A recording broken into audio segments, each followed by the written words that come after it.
Saludos amigos, muy buenas tardes, gracias por sintonizarnos aquí en Radio América en el programa Doble Vía. Vamos a dialogar hoy de los temas que son del momento. Obviamente, en Cuba no son elecciones, pero sí van a elegir a un nuevo, al hombre que va a tomar las riendas del gobierno. No sé si el término riendas es bueno o es malo, pero en el sentido correcto, la persona que va a suceder. Una cuestión digna de mirar es que Raúl Castro ha dado aperturas que no se hubieran imaginado. Salir de la familia Castro del poder, aunque sea uno de los discípulos, para cualquiera sería un riesgo, ¿verdad? Salir de la familia. Dio pasos que no dio Fidel Castro en su momento, pero bueno, será tema de otro momento. Y antes de comenzar nuestro diálogo del día de hoy con nuestro invitado, agradezco aquí el envío que me ha hecho el doctor, vaya, se me va el Martín Portillo. Me ha enviado una obra que ha escrito Más allá de donde se unen los dos ríos. Martín Portillo es una novela donde se unen los dos ríos. Es una novela que cuenta la historia, dice el libro, de un joven médico que llega a realizar su servicio social a un pueblo localizado aguas abajo, de donde se unen los ríos Sasagua y Puringla para formar el Gran Ulúa. Termina enamorándose del derroche de la naturaleza, la hospitalidad de la gente, convirtiéndose en un miembro más de la sociedad. Y por ahí relata una serie de historias interesantes. Así que gracias al doctor por enviarnos este libro, Martín Portillo, y con gusto vamos a darle lectura en estos ratos en que uno se divaga, que hay que entretenerse, ¿verdad? Los libros divagan bastante la mente. Diálogo hoy con el licenciado Carlos Orbin Montoya. Todos lo conocen en el país, está de más presentarlo porque ya todo el mundo sabe que fue presidente del Congreso, candidato a la presidencia, un político bien jugado en nuestro país y que entiende bien el lenguaje político de Honduras. Conoce esas jugadas, las misas negras, conoce todo lo que se ha dado en política, los juegos sucios, las falsedades, los discursos. O sea, es oportuno porque el tema del país no sale de un diálogo que no se sabe si es diálogo, y lo último, pues ese zipizape sin llegar al mismo tiempo entre el expresidente Manuel Zelaya y Salvador Narrala. Yo le he dicho acá que le doy la razón a los dos. Yo le he dicho que le doy la razón a los dos y no se trata de quedar bien con ninguno ni con el otro, porque no tengo nada que ganar en ningún lado. El asunto es que el expresidente Zelaya es el líder del Partido Libre, nadie se lo puede quitar, él es el líder. Él pone las reglas, la gente lo sigue a él. Lo que diga el expresidente Zelaya, eso es el Partido Libre. Él es el líder de esa alianza, porque el Pino no representa nada, así de sencillo, no representa nada. El Pino solo no hace nada. Ganó con la disolución del PAC, con la gente que utilizó esa plataforma. Y luego, obviamente, Salvador, que por sí solo tiene muchos seguidores. Tiene mucho, pero Salvador Narrala, todo el mundo lo sabe, lo he dicho aquí, no es un hombre de izquierda. No sé si ubicarlo, si el término derecha es bueno o es malo, pero se ubica más en esos extremos que en una izquierda, pero sí con un lenguaje que le gusta mucho a la juventud, porque la juventud lo sigue Salvador Narrala. Es el lenguaje de denuncia, de señalar, sin andar con tanto rodeo, decir corrupto, narcotráfico y cuantas palabras que endulzan el oído de la juventud. Entonces Narrala tiene mucha gente que lo sigue. Yo no le identifico una ideología a Salvador. Entonces, en la alianza fue estratégica. Pero en el camino político, si sigue teniendo aspiraciones y no se sabe, después de que pase un tiempo, qué va a pasar en el país, qué rumbo tomará Libre por sí solo. Entonces, el expresidente necesita su partido y Salvador necesita una plataforma, que la perdió cuando le quitaron su partido PAC. Entonces, tiene razón en aspirar a tener un partido y tiene razón el expresidente Zelaya en querer tener una oposición unida. Lo demás es alimentar el morbo, pero bueno.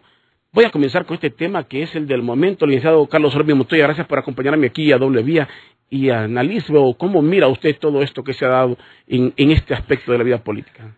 Muchas gracias, licenciado Colindres. Un placer estar nuevamente con usted.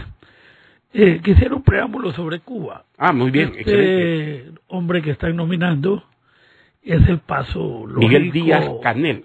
de una revolución madura, ¿verdad? Están dando paso a un tecnócrata ligado al Partido Comunista, ligado a los Castro, y pasará a gobernar un consejo, un grupo colegiado, y atrás de ello estará siempre la sombra del comandante del ejército, Raúl Castro Ruz. Así es que me parece que ese paso que está dando Cuba es correcto. Llegó un momento en que la revolución tiene que modernizarse. Están dejando atrás un poco la épica historia de la revolución y están dándole paso a alguien que nació después de la revolución. Yo miro en Raúl. Nació en los años 60. Sí. Así es que me parece que está muy bien. Vietnam ha hecho lo mismo. Ahora, no sé si usted comparte, yo veo en Raúl Castro una persona que hizo lo que tenía que hacer en el tiempo que le tocó, porque también su edad es avanzada. Hay que reconocer que se tiene una edad avanzada. Yo lo miro como que quisiera ya no complicarse a estas alturas de la vida. No. El liderato de los Castro es un liderato formado. Fidel es una cosa extraordinaria en la historia de la humanidad, ¿verdad? Un hombre que leía mucho, un análisis muy correcto, muy amado en el tercer mundo y muy odiado por sus adversarios, pero un hombre que hizo la primera revolución estructural en América Latina importante. Y que la soportó. La aguantó. La aguantó. Y entonces a 90 millas de Miami y con una oposición fuerte. Sin embargo, el hermano no es improvisado, ese es un hermano que estuvo al lado de él toda la vida y que fue jefe y comandante del ejército. Algunos decían que era más radical, yo no lo veo así. No, yo lo vi una vez en Nicaragua, después del golpe de Estado a Mel Zelaya, y me pareció un hombre interesante, muy comedido, muy simpático, nada arrogante, con mucha humildad, y me pareció que esa pareja histórica de Cuba era lo más lógico que podía hacer la revolución, trasladar el poder para terminar la tarea en el comandante de las Fuerzas Armadas para garantizar una transición pacífica. Y ahí estamos, la transición ha sido pacífica. Todo el mundo pensaba que al morir Fidel Castro ahí se iba a levantar el pueblo, que iba a haber invasiones, que iba a haber todo esto. No, yo creo que la gente ha tomado el camino que ha visto en China, por ejemplo, en la modernización de China, en Vietnam, en el cambio de la Europa Oriental. Un socialismo capitalista es una cuestión rara. Comienza por un capitalismo de Estado. Sí. Y de ahí van delegando ciertas áreas de la economía hasta lograr un nivel de competitividad que les permita crecer y exportar. Porque la base del desarrollo económico de un país está en su capacidad de exportación. Ahora, ¿usted cree que este muchacho sea, por llamarlo así, muchacho, es una persona joven, Miguel Díaz, sea... Una cosa es la formación, que lo puede vender como una persona de línea casi dura a la hora y la hora? Estamos en tiempos que lo obligan a cambiar. Luego el PC dicta la política exterior, el PC cubano. Nadie se puede salir de las normas que el Congreso del PC hace en Cuba. Allá no es como el presidente. No, que hace lo que quiera. Que el presidente es dueño de todo lo que... No. Hay una minuta dictada por el partido, avalada por la rama militar y avalada por la rama política y el sector juvenil del partido, y eso se cumple, y el que se sale de eso renuncia y se va. Igual fue la Unión Soviética. Usted ve esa transición de Unión Soviética que pasado toda la nomenclatura del Partido Comunista Soviético hasta llegar a Gorbachev, y que tuvo la ruptura con apoyo de los intelectuales rusos. La perestroika no fue un capricho personal ni violento, ni violento. Así es que Cuba está haciendo los pasos adecuados. En el sistema de la humanidad es muy difícil sustraerse al individualismo. Por eso el capitalismo tiene éxito, porque cada persona nace sola y muere sola. El individualismo es intrínseco a la persona humana, porque la persona humana tiene pensamiento diferente al resto del reino animal, y ese pensamiento lo hace que busque la mejor manera de vivir mejor, de buscar su propia felicidad. Así es que todos los procesos de embotellar la sociedad y uniformarla y hacerla marchar al unísono de una idea, pues ha fracasado. Al final es la libertad humana la que se impone, y más temprano que tarde todos los regímenes de carácter dictatorial, fascista, socialista, comunista, han ido cayendo. Usted ve cómo Europa cambió al eurocomunismo. ¿Ya se acuerda de eso? Sí. El eurocomunismo en los años 70. Toda la Europa, todos los partidos comunistas, Francia, Alemania. Más por referencia España, de lectura, entenderá que en esos momentos estaba muy chiquito usted. Era un chihuín que, para decir, a contar una anécdota. Rompieron con los moldes del leninismo, que de un partido único, que la clase obrera, que el antirreligión, y no hay elecciones, y etcétera, etcétera. Eso se cambió con el eurocomunismo. Y así pudimos ver en Francia, por ejemplo, un parlamento dirigido por la derecha y un primer ministro comunista, con Giscard. Y así vemos cómo Italia ha tenido una cantidad de variantes en su democracia, y como en España llegó el Partido Socialista apoyado por el PC español de Carrillo, y Carrillo, que acaba de morir a los 90 y pico de años, el gran líder del PC comunista que luchó en la guerra civil, terminó apoyando a Felipe González, y Felipe González instauró la postdictadura de Franco con Suárez en un proceso democratizador ampliado. Así es que me parece que todas estas dictaduras personales, revolucionarias y con criterio autoritario, ya sea del signo ideológico que sea, tienden a desaparecer. Ahora, dos preguntas antes de que pasemos a lo nacional, porque ya me pica usted con esto. Don Miguel Díaz, ¿cree usted que va a estar por los 5 años o estamos viendo al nuevo dictador? No se sabe. Ahí se elige un hombre y yo no sé si hay un quinquenio. Pero supuestamente cada 5 años debería de... Cada congreso analiza la gestión. Y si hay variantes, la mayoría vota, y si la mayoría es línea dura y el presidente es línea blanda, lo quitan. O si el presidente es línea dura y el Congreso ve que es un estorbo para el desarrollo de la revolución, lo quitan. Usted tiene el mejor modelo de esto en Vietnam.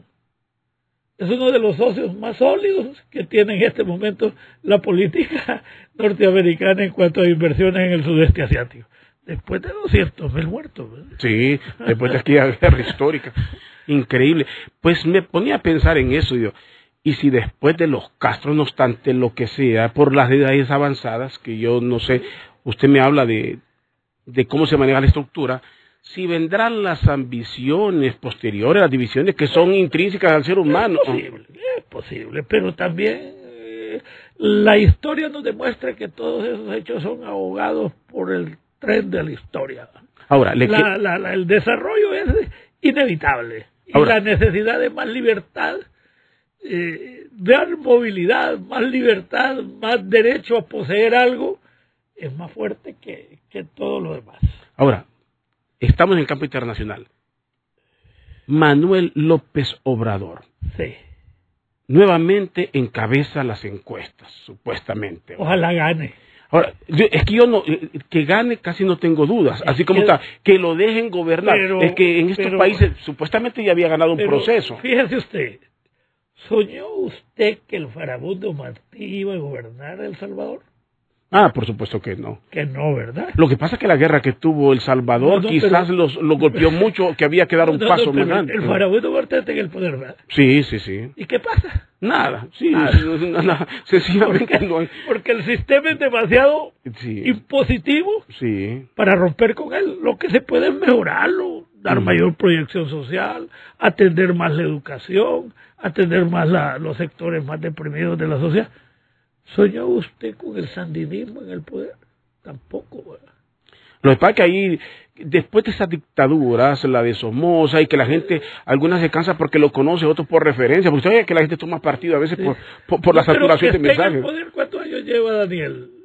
Sí, lo sorprendente fue que volvió. Lleva 15 años. Sí, y lo sorprendente fue que volvió por la vía legal, después ya los procesos diferentes. ¿Y ha escuchado a la burguesía nicaragüense realmente quejarse del gobierno de él?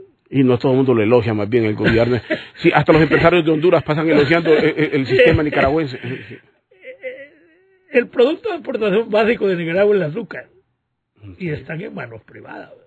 Sí. Y existe una de las familias más poderosas de Centroamérica, son los Pelas, unos cristianos judíos de origen francés, Sí. que tienen un gran control sobre la economía nicaragüense. Ya se me olvidaba que usted estuvo en Nicaragua. Usted fue embajador, usted fue embajador en Nicaragua, conoce perfectamente. Pero entonces México llega... Usted entiende que qué daño le puede hacer Obrador a la macroeconomía que pueden formar esos dos gigantes o tres gigantes, Canadá, Estados Unidos y México.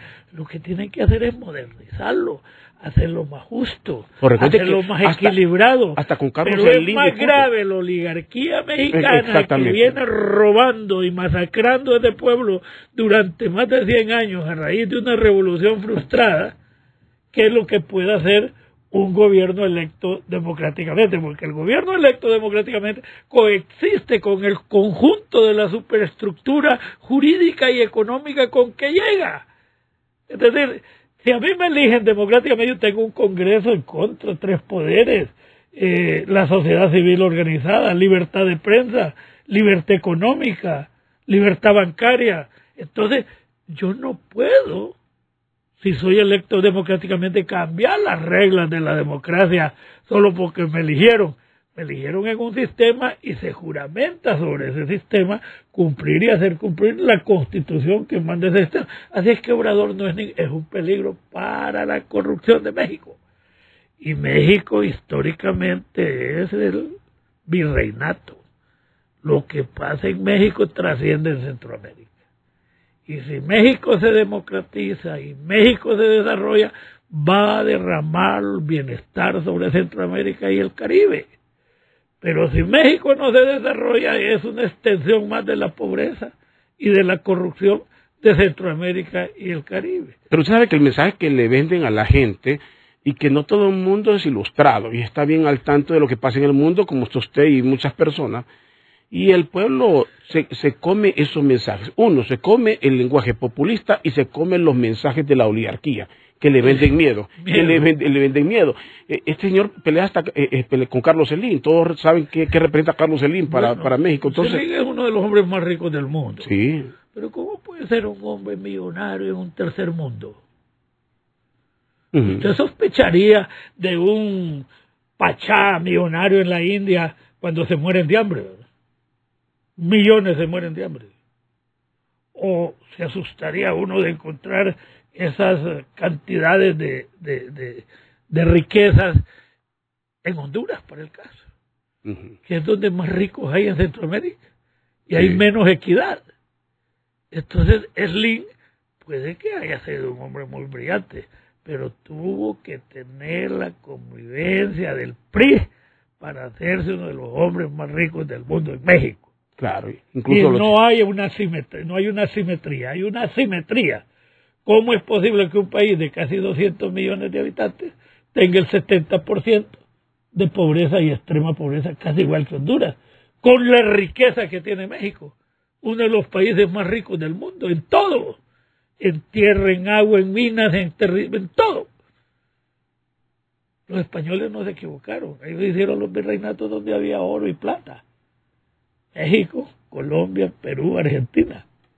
No lo hicieron en Bolivia, que había Potosí, lo hicieron en Perú.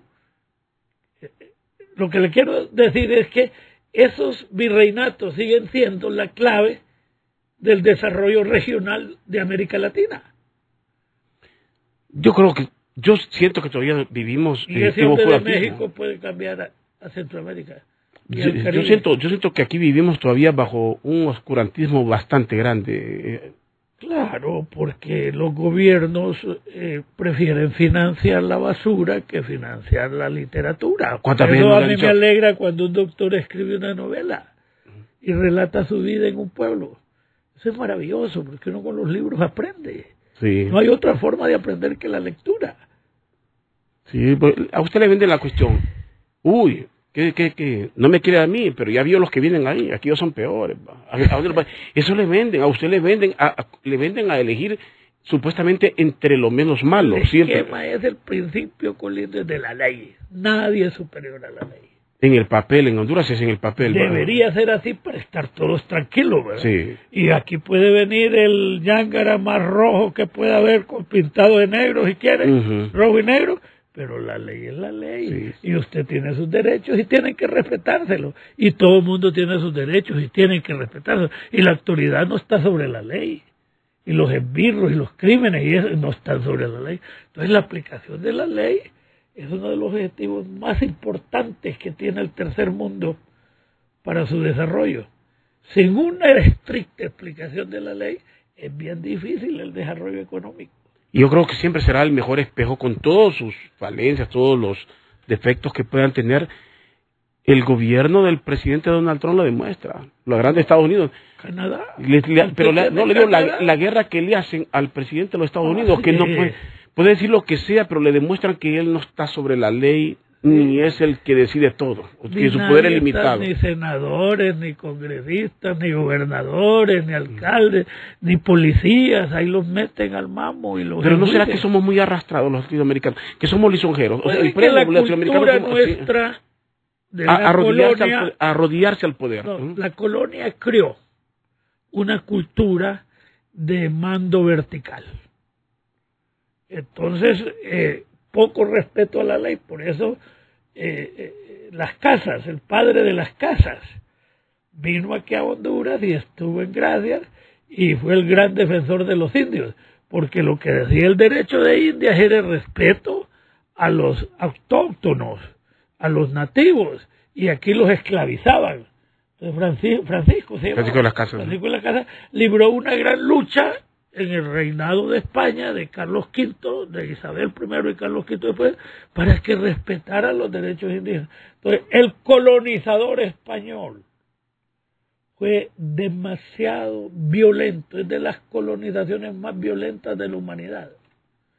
Y es que una vez llegó Pedro de Alvarado, ese que fundó San Pedro. Era un hombre alto, de barba roja. Tenía uno de los mejores caballos que habían venido a América.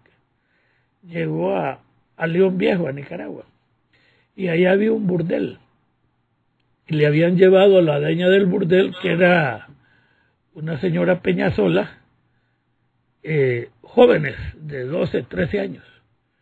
Entonces él quiso violar a una de ellas y esa muchacha lo escupió. Le mató 200 esa noche, porque le habían faltado el respeto. Esa es una novela que llama El burdel de las Pedrarias. Ese fue el fundador de San Pedro Sula, Pedro de Alvarado, gobernador de la provincia de Centroamérica desde Guatemala. Entonces fue brutal. Los españoles eran sencillamente los conquistadores más sanguinarios que han habido en todo el colonialismo de América. Y nos dejaron esa herencia: el individualismo, el autoritarismo, la orden vertical. Y así puede ver que América Latina, con sus debilidades culturales, con su marginalidad, fue por años y años, sembrada de dictaduras. Sí. Y las democracias en América Latina son del 76 para acá. En Perú había una dictadura militar. Rojas Pinilla en Colombia en los años 50, Don Tiburcio, Somoza, Ubico, la dictadura del PRI, 70 años, Batista, Trujillo. Sí. Entonces, es una cultura Duvalier, que gracias a los derechos humanos, a los organismos internacionales, a las organizaciones civiles, hemos ido poco a poco avanzando. Ya no hay esclavitud, por lo menos legalmente. Muy bien, don Carlos, y gracias a todas las personas que nos sintonizan y que nos ven por el Facebook Live aquí de Radio América. Hablemos de lo que está pasando en la alianza. Bueno, mire, toda alianza significa la unión de personas naturales y jurídicas sobre un propósito. ¿Y quién gana y quién pierde en ese pleito? No necesariamente la alianza debe ser única ideología. Las ideologías dividen, los objetivos unen. Entonces la alianza tiene un objetivo: denunciar el fraude, combatir la dictadura y hacer que se respete el proceso electoral. Para eso hay miles de caminos de lucha y cada quien los hace a su manera. Es bien difícil pensar que una alianza es homogénea. no es homogénea, por eso es una alianza. Sin embargo, creo que si los líderes de la alianza tienen la ecuanimidad de respetarse, de tolerarse y de no claudicar en los objetivos, la alianza va a marchar. Hay muchas cosas que no nos gustan. Por ejemplo, yo me salí del Partido Liberal con mi grupo y nos aliamos con Libre. Nosotros tenemos 5 veces más votos que el Pino. Mi corriente tiene 5 veces más votos que el Pino. En las últimas elecciones internas llegamos casi a los 25,000 votos. Y en generales podíamos llegar a 50. Sin embargo, el Pino en el 2013 no llegó ni a 5,000 votos. Sin embargo, no nos mientan en esa alianza. Nos sentimos que no somos respetados en esa alianza. Nos sentimos que mientras el coordinador habla 2-3 horas, le quiere dar a los otros aliados 1 minuto para hablar. Entonces me parece que eso es un atropello. No me gusta eso, pero el objetivo es más importante que esas nimiedades que se puedan presentar. Lo importante es corregir esos objetivos para mantener la fortaleza de la alianza bajo el respeto, la tolerancia y la fortaleza de los principios que la crearon, que es la lucha contra la dictadura, por el reconocimiento del proceso electoral y por el desarrollo del país. Ahora bien, si en esa alianza alguien quiere hacer un partido, que lo haga. No tiene ninguna importancia. Si alguien quiere correr más que otro en función de los objetivos, que corra, siempre y cuando el objetivo sea el mismo. Pero en esto hay mucha intriga y está ligado, por eso le dije alianza de personas jurídicas, los partidos, y personas naturales. La cultura de las personas naturales.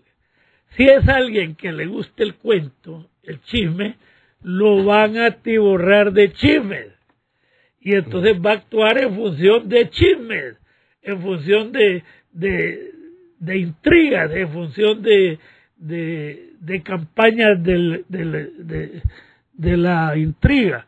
La política está llena de eso. Está llena de eso. Entonces uno tiene que tener la madurez suficiente para saber distinguir y para consultar. Si alguien me dice, mira, tu señora sale con otro hombre, no puedo ir a matar a mi señora por un chisme, tengo que hablarle, mira, allí dicen esto y esto, ¿qué es lo que está pasando? Entonces, si alguien le dice a Narrala que se tiene que deshacer de Mel Zelaya, porque Mel Zelaya no lo quiere el Departamento de Estado, y él cree eso, está equivocado.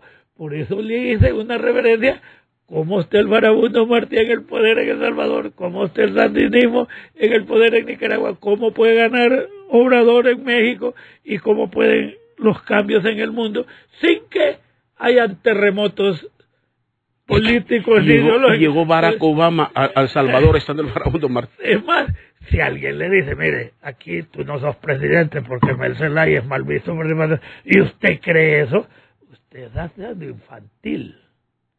Pero se repite mucho eso. Entonces, se repite mucho ¿qué tengo eso? que hacer? Tolerancia, respeto, confianza y decirle a mi compañero, fíjate que esto y esto, ¿qué hacemos? Entonces, dialogando se hacen políticas conjuntas para rebatir el rumor, el chisme, la intriga. Y si más allá del Departamento de Estado es que le digan, Salvador, el expresidente Zelaya le hace daño, ¿sí? Porque las fuerzas conservadoras y económicas del país no lo quieren. Sí. Entonces, ¿tiene lógica? Sí. O se queda en chisme? Yo voy donde Zelaya y le digo, fíjate que esto y esto dicen, ¿qué hacemos? Analizamos. Por ejemplo, aquí se está hablando mucho de oligarquía. Sí. La mayoría de esos oligarcas son corruptos. Deberían de estar presos. ¿Cuál es esa oligarquía transparente y limpia? Yo creo que los ricos honestos de Honduras no andan metidos en el juego político. En el juego político andan los que quieren usufructuar los bienes del Estado para su provecho y entonces son delincuentes, ¿va? y usted puede ver esas fortunas nuevas que se han hecho, que es en función de cómo robar energía, de cómo asaltar las instituciones del Estado, de cómo hacer carreteras de mentira, de cómo agarrar los servicios del Estado en monopolio. Esos son delincuentes. A mí no me cabe duda que el día que investiguemos la venta de energía al ENE, van a caer un montón de gente que ha vendido falsamente energía al ENE. Mentiras, que solo pasan cobrando, y por eso ese déficit del ENE que no se puede corregir a tiempo. Nadie me va a decir que esos colombianos que vinieron a usufructuar las vías de Honduras, que la mayoría de ellas son con fondos del Banco Centroamericano, no están cometiendo un delito de abuso de autoridad y de cohecho. Que no me vengan a decir todos esos negocios que hace Coalianza que no son corruptos. Es decir, miremoslo, o que no vamos a decir todos esos fideicomisos que este gobierno le ha entregado a la banca para que tenga unos enormes ingresos en un país cada vez más pobre. Los únicos que ganan en este país son los sistemas financieros. Entonces tenemos que ver, que no me vengan a decir que todos estos monopolios que se han ido entregando de puentes, aeropuertos, puertos, empresas del Estado, servicios del Estado, no hay corrupción. Eso se tiene que revisar tarde o temprano en Honduras y deducir las responsabilidades económicas y penales correspondientes. Ahora, eso va variando, pero siempre se han dado privilegios. Desde el gobierno militar. Ya basta, el país ya creció. Mientras se puede, no se notaba. ¿Se acuerda cuando el Empire era 2-1? Había suficiente. Entonces el mejor negocio era... Todavía cuando llegó el presidente Suazo Córdoba y cuando llega Ascona, que ya era... Subimos 6-1. Lo tenían, y que Calleja lo oficializa. El presidente Calleja lo oficializa. Por cierto que usted... Yo fui a Washington. Y usted hablaba que se tenía que devaluar cuando se mantenía el 2-1 y le caían las avispas. Decía, Montoya pide devaluación. Pero la verdad que el mercado... El arcabucero que mató a la Empira, dijo un jodido así. Como se llamaba Montoya, está asesinando a la Empira, y le decía, devaluemos para dirigir. Y que ya estaba devaluado, que era difícil encontrar... Es que usted puede dirigir la divisa al desarrollo. No es lo mismo que yo pida dólares para comprarme un carro de lujo que para comprar fertilizantes, por ejemplo, o para comprar tractores, o para comprar medicinas, o para comprar cuadernos. No es lo mismo para comprar a los medios de comunicación que son tan importantes, escritos, televisados y tecnológicos. Entonces no es lo mismo. Pero si yo pongo el dólar al mismo nivel de todas las necesidades, pues la oligarquía se consume los dólares en sus lujos, en su ostentación, en su buen vivir, y no va a haber suficientes dólares para las necesidades básicas de la población. Entonces, cuando el país pasó de 2 millones a 4, y después a 6, porque duplicamos la población cada 20 años, entonces ya los dólares no ajustan. Y había que reducir y tener políticas monetarias más definidas. Que se ha logrado un desplazamiento manejable en todo Centroamérica.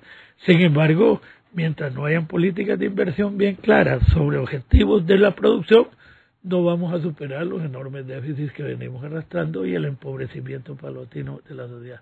No tenemos metas, no hay propósitos, no hay objetivos, no hay acciones que nos digan necesitamos 5 millones de quintales de frijoles, necesitamos 15 millones de quintales de arroz, necesitamos 30 millones de quintales de maíz. Hagamos todo el esfuerzo, luchemos por todo eso, porque no basta el sistema bancario. Hay que ver si los insumos están de acuerdo a los valores, hay que ver si hay el equipo suficiente para la preparación de suelos, hay que ver si hay la recolección adecuada, hay que ver si hay los hilos adecuados, hay que ver si hay lo del secamiento para tener una seguridad alimentaria, por lo menos en granos básicos. Pero en Honduras no hay metas, todo se lo hemos dejado al azar, a lo que sucede, a lo que va. Entonces sufren esos golpes, el café sube y todo el mundo se pone a sembrar café, y cuando baja todo el mundo está quebrado, porque no hay políticas estabilizadoras de nada. Entonces no hay política económica en el país, más que el aparato formal que hacen las instituciones y que en realidad no sostiene. El Banco Central ya no sirve para nada. ¿O usted sabe para qué sirve el Banco Central? Solo para llevar estadísticas.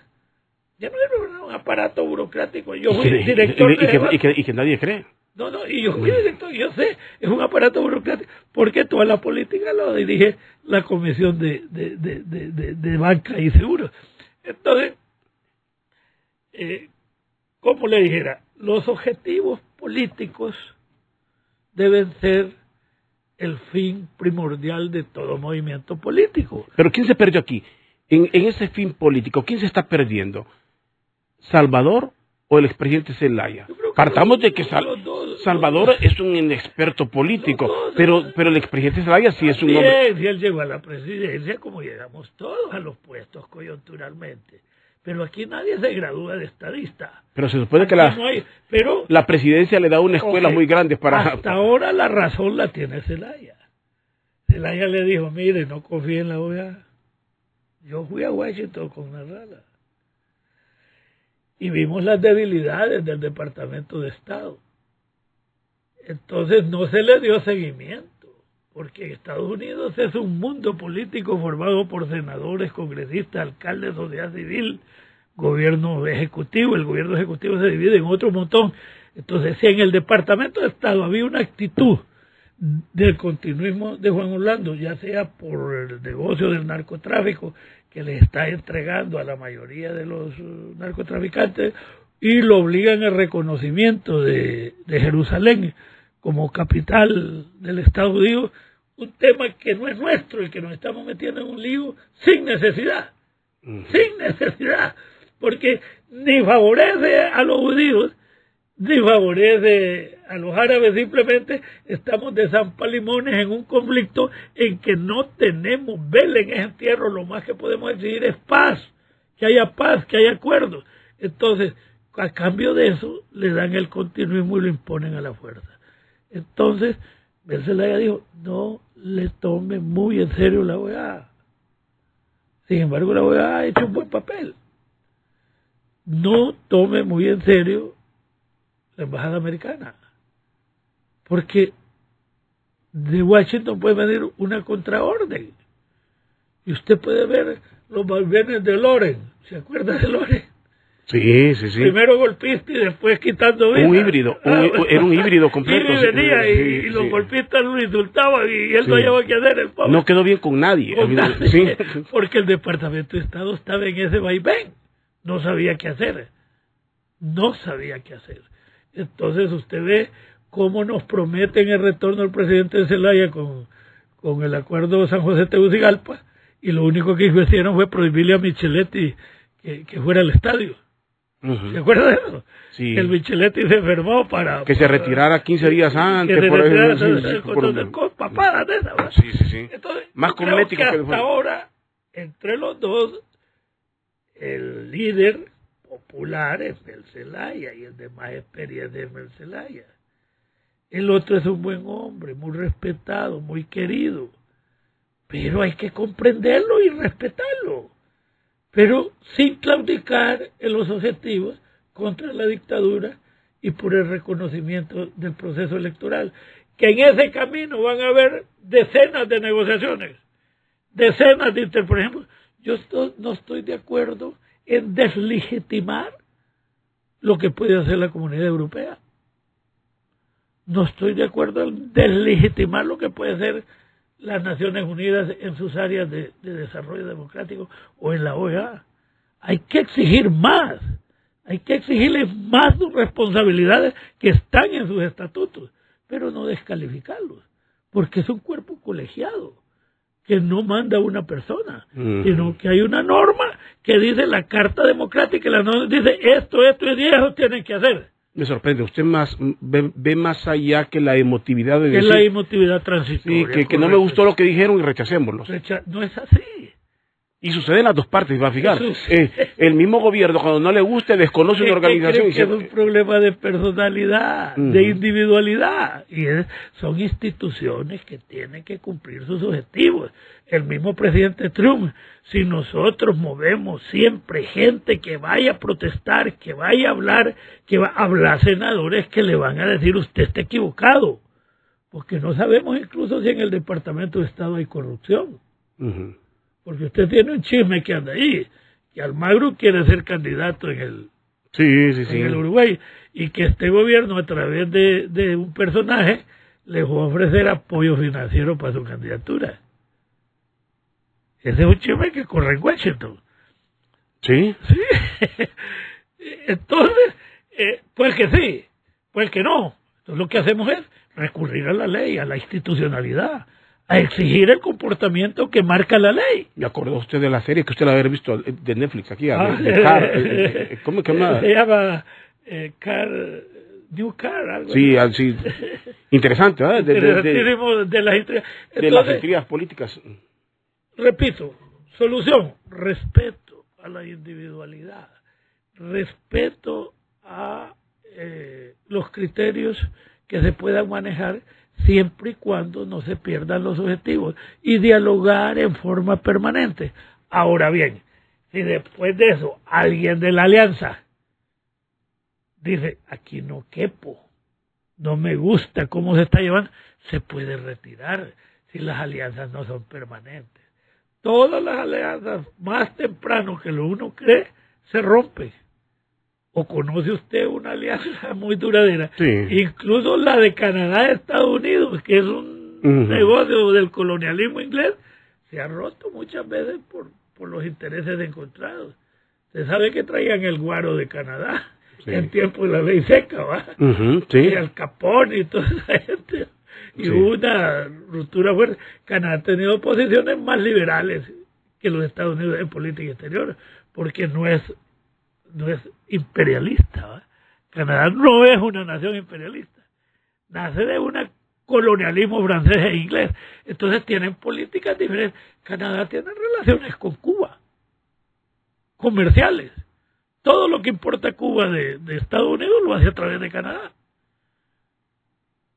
España, Franco, jamás rompió con Cuba, porque consideró que Cuba era parte de la familia española. Incluso México siempre mantuvo Pero México siempre ha tenido así. Sí. Le cuento todo esto porque la alianza debe continuar en el objetivo, porque el objetivo no ha sido logrado. Y en el marco de esos chismes que dice usted, si se van a dejar ir por chismes, ¿quién los estaría alimentando? ¿Quién está ganando? ¿Quién está ganando en esto? La oposición tiene chismosos gratuitos, que se inventan cosas.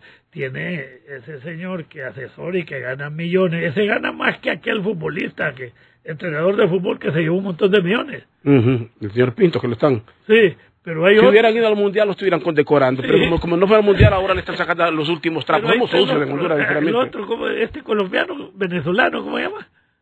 El asesor del presidente. Me está hablando Rendón. El señor Rendón, ese es especialista en el rumor. En eso se ha especializado. En el rumor, en la caja china. Crear un drama una semana antes de las elecciones para inclinar la votación en otro sentido. Le dicen el asesor del mal al muchacho ese. Es brillante. Y es el que viene aconsejando a Juan Orlando. Entonces Juan Orlando miente. Yo creo que él al final cree en sus propias mentiras, ¿va? Porque pinta este país como modelo cuando no lo dejan llegar en el plano bilateral a ningún lado. Usted sabe que en Israel el Kenneth lo rechazó. Sí. Y Europa, no digamos, que es parlamentario fundamentalmente. Claro, a alguna gente no les gusta eso, pero cualquiera que me observa va a ver cuántos viajes hacía el presidente, cuántos hace ahora. O sea que la diplomacia no le está tan a favor. No vino nadie, correcto. Acaba de mandar una carta al Mauro de la Comunidad Económica Europea, donde dice todo lo que ha pasado, que se cayó 640 veces el sistema, que es imposible que el 20% derrote el 70 y pico por ciento. Es decir, todas esas cosas están ahí, va, pero el gobierno se sostiene por la fuerza militar, por el apoyo norteamericano. La fuerza militar y el apoyo americano es lo mismo. El ejército de Honduras no mueve un dedo si no está de acuerdo el Comando Sur de los Estados Unidos. Entonces el camino está en ir a denunciar todo lo que pasa en Honduras a los centros de poder de los Estados Unidos. Congresistas, senadores, alcaldes, diputados por estados, Sí, póngaseme el micrófono ahí para que no se le pierda. Así es que eso deben de hacer. Ahora le pregunto, si es así, y usted dice, si van a saturar con mensaje en Estados Unidos, porque ya usted habló de así como cómo se multiplica el poder en los Estados Unidos. Así es. Ahora, ¿no pesa ahí ese oscurantismo que decía yo aquí, ideológico? Pues fíjese que Trump tiene esta característica, es un empresario. Sí, aquel tiene una visión más empresarial. Exitosa. Sí. Y si un empresario tiene sesgos culturales, está limitado. Entonces, igual le da hacer negocios en China, en Rusia, en Corea, a donde sea. Tiene Panamá y en México ha tenido... Al ser un supercapitalista, no puede aferrarse ni a personas, ni a clichés, ni a principios ideológicos. Tiene que aferrarse a lo que le manda la Constitución de los Estados Unidos, ¿verdad? En sus funciones, y ser exactamente lo que es los Estados Unidos.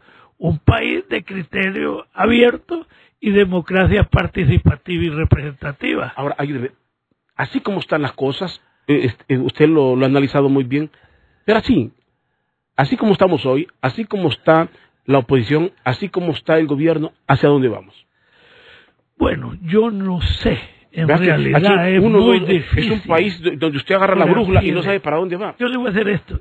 Si la variante del desarrollo económico de Honduras es el café, que tiene malos precios, y es la maquila, que cada vez está sobrecargada de cargas tributarias y de servicios, donde hemos sacado de la competencia al encarecer los servicios portuarios y aeroportuarios, el costo de la energía pesa sobre nuestro desarrollo enormemente al arrastrar un millonario déficit, más todo lo que ha venido históricamente en Honduras, su desarrollo, analfabetismo, marginalidad, pobreza, falta de recursos, falta de política, corrupción y todo eso. Entonces a mí me parece que en cualquier momento aquí puede haber una ruptura, puede haber un golpe de Estado. En la medida que la economía no esté respondiendo, en esa medida van a buscar una solución. ¿Cuál es la solución? Don Juan Orlando no va a renunciar, a menos que lo obliguen. Entonces, una ruptura en la cual se viabilice un retorno transparente al poder. Sáqueme de mi ignorancia. Yo digo, una ruptura así como usted la habla, en base al manejo de la economía. ¿Qué tanto peso tendría el manejo económico, el descalabro de Honduras, si a Estados Unidos, para el caso, le interesa más su seguridad? Mientras nos entreguen narcotraficantes, no importa lo que tengan. Aquí vienen las políticas. Entre más pobreza, más migración. Okay. No habrá muros que detengan la migración. Si hacen muros, se van a ir por mar. Y si bloquean el mar, se van a ir por aire. Y se van a ir como topos en túneles. La gente va a ir a los Estados Unidos y Canadá a como dé lugar para no morirse de pobreza en estos países. Ahí me recuerda usted el plan de prosperidad que ellos impulsaban. Sí. Para que saliera un poquito de atrás y que la gente no estuviera pensando en irse para los Estados Unidos. Pero es los mismos errores. No solo falta dar dinero para problemas mediáticos. Se crean necesariamente estructuras que se manejen con transparencia. Por ejemplo, la escolaridad con alimentos a los niños es una de las medidas más importantes que se ha tomado en la historia de América Latina. Pero si hay corrupción, de nada sirve que se gasten los millones en alimentos cuando a los niños no les llega las nutrientes necesarias para su edad, que corresponde a los diferentes grados y edades que tengan. En Argentina dan lo mismo, pero están midiendo semestralmente la capacidad mental del adolescente, del niño, que si esa alimentación lleva los componentes necesarios para que su crecimiento cerebral sea el correspondiente a su edad. No siempre dale frijoles y arroz y tortilla, ¿va? Yo estoy bien prejuiciado. Yo no creo en muchos de los programas. Me parece que son bien bonitos los nombres, Pero finalmente lo que son oportunidades de chamba para alguien. Precisamente, mientras eso subsista, sí, no hay programa. ¿Cuál fue el éxito de Lula para bajar 20% de extrema pobreza? ¿Sabe usted cuál fue? Eliminó la intermediación. Porque de $1 apenas llega a 20 centavos el beneficiado. Yo creía que era por la exportación del hierro y todo. No, 80 centavos se queda en burocracia, en corrupción. Entonces Lula eliminó el intermediario y llegó el subsidio directamente. Ese $1 llegó a la persona que lo necesitaba. Aquí llega 20 centavos cuando llega. Porque 80 centavos se va en gastos, en robo, en manipulación y en corrupción. Entonces, al día que hay un gobierno transparente, donde cada hondureño sea un vigilante, en ese día las cosas se van a manejar con mayor transparencia en beneficio del pueblo. Porque lo único importante que tiene que tener un país tercermundista es una eficiente y esmerada educación con suficiente alimentación a los niños para que puedan crecer bien formado su cerebro con buena calificación cultural. De lo contrario, seguiremos siendo un país productor de extrema pobreza y de Pero pobreza. Yo no me veo en esa ruta. Le digo, no veo ese mundo que usted acaba de contar. Yo no lo veo a Honduras en ese. ¿Y qué tenemos entonces? El discurso del gobierno, por supuesto que le presente ese panorama. Pareciera que fuéramos en esa ruta. No, usted sabe que no. Por eso la gente lo sabe que no. Exactamente. ¿Por qué? Por la corrupción. Entonces hay que corregir la corrupción. ¿Cómo se corrige? Llevando nuevos gobernantes civiles, gobernantes que respeten a la ley. Mire, cuando quieren nombrar el nuevo vocero de la Maxi le ponen peros, le ponen peros, no sé si por ideología o por temores verdaderos. Entonces la Maxi debe agarrar sus bártulos e irse y denunciar este gobierno. No tienen que contemporizar. En el momento que contemporicen el convenio que se firmó, para hacerse blandengues o ver para otro lado ya no sirven. Y lo que tendríamos son unos burócratas comiéndose el dinero de la comunidad internacional. Si rechazan al que propone Almagro, para usted la Maxi debería de agarrar sus maletas e irse y denunciar el Estado de Honduras. Porque no se puede contemporizar cuando lo que le quieren es torcer el deber ser a las instituciones. Y si al nivel de ellos lo interpretan como fracaso y que lo van a comentar como un fracaso de la OEA. Un fracaso, correcto. Y es un fracaso. Por eso la OEA tiene que, una vez que sucede eso, poner las sanciones correspondientes. Y en ese fracaso, ¿quién gana entonces? Pierde Honduras. Fracasó, vamos a decir, ¿fracasó la OEA o fracasó Honduras? No hay que verlo así. Se ve cada vez más próximo la rectificación. ¿Sí? Se ve más próxima la toma de conciencia internacional. Se ve más próximo la solución. Pero si todos nos hacemos los majes, los tontitos, los pendejos, como decimos en el vulgo, y todos estamos a medias, y sí, a medias no, esto continúa, como ha venido continuando por años. Por años. Mire, yo fui presidente del Congreso, y realmente uno se vuelve tolerante porque la misma estructura lo hace a uno por conveniencia del interés nacional hacerse el papo. Pero, por ejemplo, el ejército de Honduras ya no tiene razón de ser. Ya no tiene razón. ¿Por qué no una policía bien pagada profesional? Como no tiene Costa Rica. Y poco a poco no lleva el gobierno a hacer del ejército una policía. Sí, pero represiva. Porque hay gente que no está acostumbrada a tratar con el ciudadano. Está entrenado para reaccionar por la fuerza. Pero el ejército poco a poco va a desaparecer para convertirse en una policía. Debería ser una policía profesional, porque son varios miles de millones lo que se están gastando ahí, solo sirven para reprimir al pueblo. Mire cuántos muertos llevan ya, mire cómo hay de nuevo el odio. Nosotros llevamos el ejército a ser estimado antes del golpe de Estado. Dice que Zelaya les dio un montón de millones en equipo para que le dieran el golpe de Estado. Les dio transporte, les dio una serie de equipos nuevos, les dio armas nuevas, les dio todo. Pero para mucha gente ahí actuó correctamente, defendió la Constitución. Ahora le cuestionan que no actuó. Bueno, entonces, ¿para qué sirvió todo eso? ¿Para que dieran un golpe de Estado? ¿Para que un grupito se vuelva millonario? ¿Para que se digan, sí señor, para no respetar la Constitución? ¿Para hacerse cómplices de la corrupción? ¿Para ver qué consiguen más? Ese no es un ejército, es una pandilla con uniformes, una caricatura. Ya no hay honor, ya no hay lealtad, ya no hay principios patrióticos. Ahí lo que hay es qué gano yo, cómo me hago rico yo mientras soy jefe de esto. Y que el gobierno me apoye, me dé dinero y no me importa violar cuantas leyes haya. Mire cuántos muertos van ya por protestar por un robo de un proceso electoral. Y entonces, ¿qué estamos haciendo?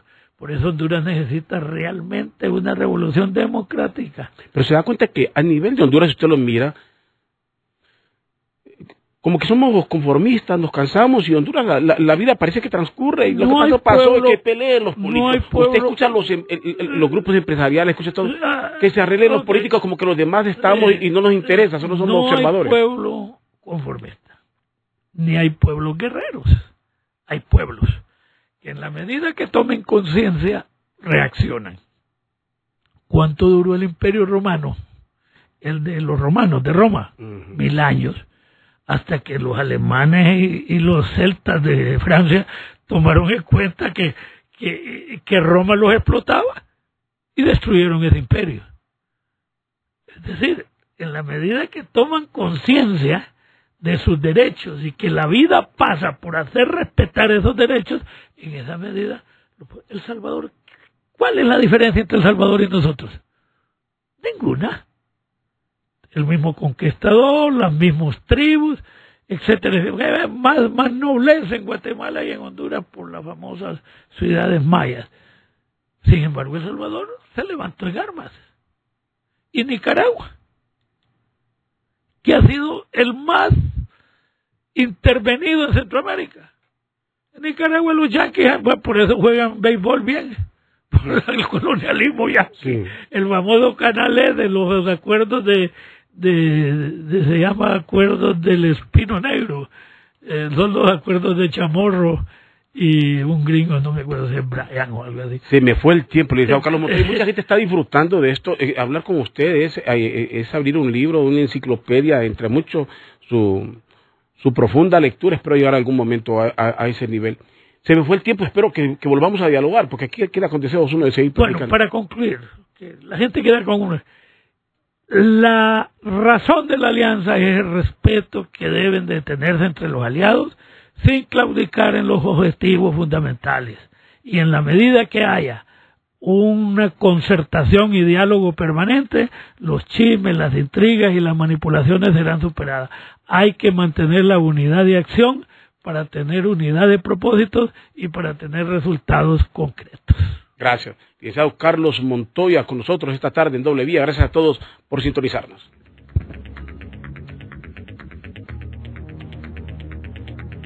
¿Cansado?